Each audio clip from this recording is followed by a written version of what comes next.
welcome to Rides and Realms. Today I'm sharing my experience at Eatrenalin, a one-of-a-kind dark ride / fine dining restaurant, which is part of the Europa Park resort in Rust, Germany. I love quirky attractions like this, so if you want to see what else I'm getting up to, please consider subscribing to the channel. Now, I know y'all are rushing off to Europa Park this year to ride Voltron Nevera, and I don't blame you, it looks amazing. Whilst you're there, you should really consider trying out Eatrenalin. I had an amazing time here, so I'm actually just going to share with you my thoughts that I recorded whilst I was in the bar at Eatrenalin immediately after the experience. Sorry that the audio isn't fantastic because it was recorded in the noisy bar, but at least you get my raw initial impressions of the experience. So I'm going to leave you with my slightly tipsy past self and enjoy. Okay, that is the end of Eatrenalin. So we're in the bar, and that was absolutely fantastic. There's a lot to talk about. Okay, I'll try and do a quick spoiler-free summary, and then we'll talk about what actually happened in a bit of detail, but there will be spoilers. Okay, spoiler-free summary. This is an absolute treat if you enjoy theme parks, dark rides, themed entertainment, food, then you are going to freaking love this experience. I have been really impressed by the food, which I expected. But also, really pleasantly surprised by the show elements of the experience. There's a lot of really lovely surprises. Lots to enjoy. Would I recommend it? Yes, definitely. If you're watching this video, if you're into theme parks, if you're into interesting themed entertainment, if you're looking for something a bit different, you will love Eatrenalin. Really amazing experience. It's expensive. Is it worth it? Who can say? As a one-off, very special thing for me, yeah, I feel like it was worth it. I'm not denying it's expensive. I mean, the way I looked at it was I have stayed in an Airbnb, compared with, say, staying in the Europa Park hotel. Guess what? That saved enough money to pay for Eatrenalin, and that was worth it. That was a worthwhile trade, So, yeah, for me, worth it. Okay, spoilers. There will be spoilers. If you don't want spoilers of Eatrenalin, which you probably shouldn't have, if you think you might do this, you should probably avoid the spoilers. So, skip ahead to this time code if you do not want spoilers. Okay, here we go. Oh boy. Okay, so here's Eatrenalin. So there is, basically, if you're not familiar with the idea, Eatrenalin is a fine dining experience where you ride on a little autonomous vehicle through various show scenes with special effects and music and lighting and videos and all sorts of amazing things going on. There was only 2 scenes that I was allowed to film in, so I have some footage from in that, but everything else I'll have to describe. So, the very first scene, I'm just going to talk through the whole one. The very first scene is Waterfall. A really beautiful room with wonderful ambience and real water flowing down the walls and this wonderful fountain in the middle, but mixed with this really beautiful lighting effect. It was lovely. We just had a drink and then we moved through to a room where the sort of ride vehicles are unveiled in a very dramatic fashion. They're all covered with a curtain. You line up down the edge of the room. Some wonderful projection mapping lighting effects that sort of really hype it up, and then eventually they raise the curtain and you see your vehicle. You board your vehicles. There's this lovely little effect as one of the hosts sort of walks down the middle of them, and they part open to make room. So that's really cool. So we went through to the first room. The first room was Ocean. I have some footage from inside Ocean. We were allowed to film in that. The food in that room was revealed from within the chair, so it was already in there, and a little door opened, a nice little effect. And as you eat in that room, you slowly circle the room. Beautiful, huge display on one wall showing this gorgeous ocean beach footage. Absolutely lovely. From there, you go into a room which is focused on taste. Well, there's 4 different tiny little mouthfuls to eat. They are sweet, sour, bitter, and salty in that order. And you're sort of supposed to eat the 4 components of it at the right time to sync with the music and the lights and everything. So when you're supposed to eat each one, it lights up. The little thing it's presented in is illuminated underneath, and so you eat the first one, and everyone eats at the same time. And it's kind of funny because the sour and the salty, the sour and the bitter are a little unpleasant, quite strong, quite intense. And that was sort of presented as like the 4 components of taste. But then the next room is umami, which we all know is the 5th taste. So it's this beautiful room, kind of thing like a Japanese sushi bar, and you get a little glass of sake, which is very nice, and some wonderful Japanese style food. There's like a nigiri. I don't think it had fish on it, but it was like a delicious nigiri, and a few different sort of starters kind of things that fit in with that kind of Japanese vibe. Really, really delicious. That was the last bit that I was allowed to film. After a moment, we go through into a room which is like a spaceship. And the spaceship, spoilers, the spaceship is basically a motion simulator. So it's only subtle motion, but it is more than just the motion of the chair itself. Oh, because the chair, by the way, can sort of tilt back and forwards, so sometimes it leans back, so I encourage you to look at the visuals on the ceiling. So that's kind of cool.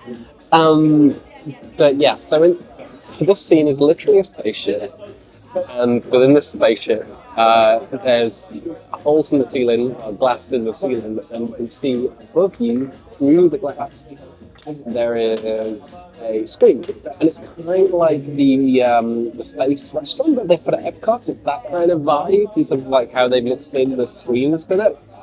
But there's this whole little show scene where you are launching into space, and yeah, it's totally bizarre, totally unexpected. And there's no food in this scene, it's purely a show scene, and this whole room is dedicated to this show scene. And one of the hostess, like waitresses, is like standing there, and she's standing sort of supervising the scene, and you can see her like shaking with the motion of the motion simulator. It's really quite funny. Anyway, we go from there into a room called the Universe, and the Universe is where you have like essentially the main course. Absolutely beautiful room. There's no motion in this room. Once you take your seat at the table, like your chair doesn't move, you just get to enjoy like what is kind of the main course of the meal. But in the middle of the room, there's this beautiful, like, huge ball. But when we went in, was the moon. But then later changed to the Earth, and it's got projections onto it, so it looks like the Earth or the moon. And it's really, really beautiful. So that's like the centerpiece for the room. Delicious meal. From there, we go through to the final room of the experience, which is the room where you have essentially the dessert course. But again, it starts with this amazing show scene. So you've got. It's a circular room, perfectly circular room, and all around you in this room there is a huge screen with projections, so 6 projectors, blasting projections onto these walls all around you. And what you'll see is beautiful, beautiful lights, and I guess this is the culmination of the story. Now, most of the story, there's a story, by the way. This is not just some meaningless show scenes, there is a story. The story is mainly presented in German. Mein Deutsch ist nicht gut. So I don't really follow the story. I think another match is just around. So I didn't completely follow the story. Oh, she got the rose. I'll explain it. So she got the rose. That's not going to mean anything, is it? I got the rose. So. Oh wow, that was a bigger view. Okay, there's a ton of people flooding into the bar now. So this is like the culmination of the story. So the story is about an AI, and she's the voice that narrates the experience. I'm pretty sure that what happened at the end of the story was she became incarnated into a human body of some sort.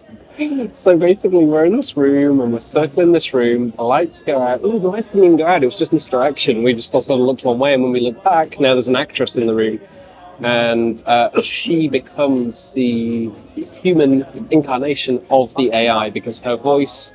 Now, when we hear it, she is lip syncing with it, so we can hear her talking. So yes, she gets put into human form. She then walks around all of our slowly moving vehicles, and she's holding a rose, and she hands the rose to someone. And I got the rose, and that's so sweet. It's such an adorable little thing that I got a rose. Bless her.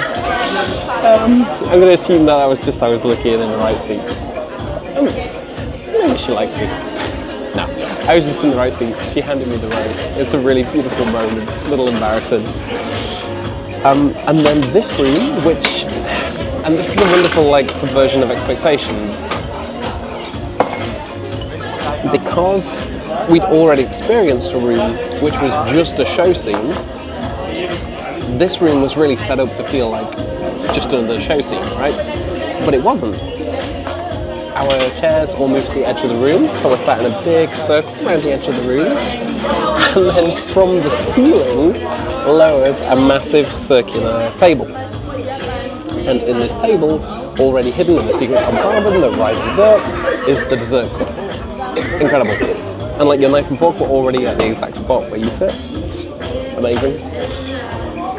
So that room becomes the dessert room. While you're having your dessert, there is projection mapping shooting down onto the table that you're eating from. You see projection mapping effects in lots of the rides at Europa Park, right? Projection mapping is all over the place. But here, there's projection mapping onto your food, onto your plate of food, which is really surreal thing. And I was just eating the food and just getting mesmerized by this amazing, the dessert was this incredible peanut sort of mousse. Oh my god, it was good. And I'm enjoying this, and I'm wait, there's a projection on my dessert. And I counted, there's 16 projectors on the ceiling pointing down for just illuminating the table and the food. It's amazing. So that's the final scene. It concludes the story. There's one more scene, which is you now leave your chair and you go and walk through into the lift, and the lift takes you back down to Earth. And there's a cute little show scene, very similar to Space 220 actually, where you're now in a lift riding back down to Earth, and there's little windows with little show scenes. Nice little cameo from all of the Eatrenalin team. They pop up at some point, the lift stops, and you see all of the Eatrenalin team. Very cute. And then you come back down to Earth and exit into the bar, which is where I am now. The bar, as you can see, is a pretty cool little place. All sorts going on. And they invite you to purchase a very expensive cocktail. Okay, that's the end of the spoilers. I'm going to wrap it. I'll talk more about this later. But, having immediately just come out of the experience, this was wonderful. I would strongly recommend it. I am delighted. This has exceeded my expectations. Delightful. So, come check out the channel. Okay. Okay, we're back. Thank you so much for watching. Let me know what you think about Eatrenalin. Have you been? Do you think you'll go? Could the concept work elsewhere? I hope you enjoyed this video. If you did, please remember to hit the like button and consider subscribing for more content like this. Thanks so much for watching, and I hope you have a fantastic day.